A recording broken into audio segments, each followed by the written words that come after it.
प्यारे बच्चों, वर्ष 2025 में बिहार बोर्ड द्वारा आयोजित होने वाली 12वीं की परीक्षा आर्ट्स फैकल्टी के लिए मैं इंग्लिश विषय का गेस क्वेश्चन आपके बीच प्रस्तुत कर रहा हूँ।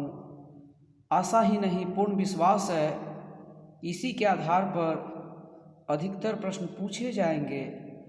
आप इसी के आधार पर तैयारी करें तो निश्चित रूप से इंग्लिश विषय में बेहतर मार्क्स ला सकते हैं। और अब 2025 की 12वीं की परीक्षा में समय बहुत कम रह गया है, इसीलिए बच्चों मैं आपसे आग्रह करता हूं कि अधिक से अधिक समय अध्ययन पे बिताएं और इसी के आधार पे तैयारी करें तो निश्चित रूप से आपका परीक्षा परिणाम बेहतर होगा। और अंग्रेजी जो आपके लिए कठिन विषय लग रहा है, यह बहुत ही आसान विषय होगा और आप इसमें बेहतर अंक प्राप्त कर सकते हैं।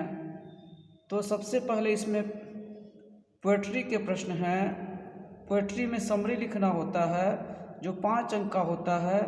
फिर प्रोज में भी समरी लिखना होता है जो 5 अंक का होता है। स्टोरी ऑफ इंग्लिश से भी एक प्रश्न पूछे जाते हैं। इसके बाद एसे है। एसे राइटिंग 8 अंक का होता है। एसे राइटिंग के बाद लेटर राइटिंग देखते हैं। लेटर राइटिंग 5 अंकों का होता है।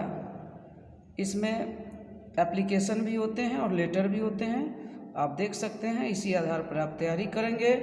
शॉर्ट टाइप क्वेश्चन आंसर में 10 क्वेश्चन दिए जाते हैं जिसमें किसी 5 का आंसर आपको लिखना होता है, जिसमें प्रोज और पोएट्री से प्रश्नों का संग्रह होता है और आप 10 अंक आसानी से प्राप्त कर सकते हैं।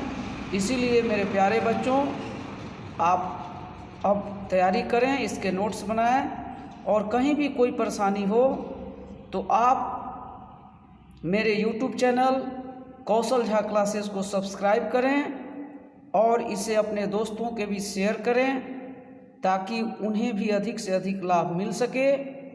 अब आपके लिए समय बहुत कम रह गया है तो आप तैयारी करें। इसी के आधार पर परीक्षा में प्रश्न आएंगे। ऐसा कई वर्षों के अनुभव के आधार पर मैं कह रहा हूँ। मेरे द्वारा दिए गए प्रश्नों को जो बच्चे याद करते हैं उन्हें इंटरमीडिएट की परीक्षा में बेहतर अंक आता है।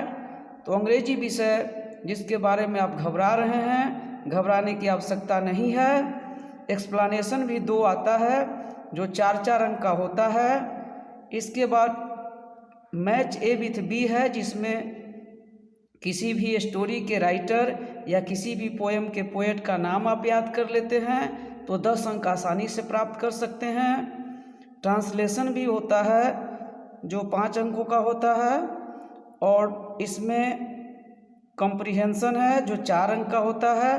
पैसेज को पढ़कर उसका आंसर देना होता है। तो बच्चों, इस प्रकार से ग्रामर में हम देखते हैं आर्टिकल्स है, प्रीपोजिशन है, एंटोनिम्स है, सिनोनिम्स है, करेक्ट फॉर्म्स ऑफ वर्ब है, करेक्ट स्पेलिंग है। इसके बाद एक्टिव से पैसिव है, नरेशन है, प्रेसिज है। तो आप इस प्रकार से देख रहे हैं तो फिर से आप एक बार गौर करें और मैं जो आपको बता रहा हूँ उसी के आधार पर परीक्षा में प्रश्न आते हैं और आएंगे। अधिक से अधिक सफलता प्राप्त करने के लिए केवल इंग्लिश ही नहीं, आर्ट्स फैकल्टी के स्टूडेंट हिंदी हो, हिस्ट्री हो, साइकोलॉजी हो, ज्योग्राफी हो, पॉलिटिकल साइंस हो, होम साइंस हो, इन सभी विषयों के लिए मैंने अपने YouTube चैनल कौशल झा क्लासेस पर 2025 के लिए गेस क्वेश्चन को डाला है। आप इसे देखें, इसके आधार पर तैयारी करें तो निश्चित रूप से आपका रिजल्ट बेहतर होगा। तो आने वाली परीक्षा के लिए मैं तमाम छात्र छात्राओं को इसकी शुभकामना देता हूं और ईश्वर से मैं यही प्रार्थना करूंगा कि आप परीक्षा में बेहतर करें, प्रथम श्रेणी से उत्तीर्ण करें, आपका रिजल्ट बेहतर हो और आप अंग्रेजी विषय में बेहतर अंक हासिल कर सकें। तो आप एक एक करके देखते जाइए।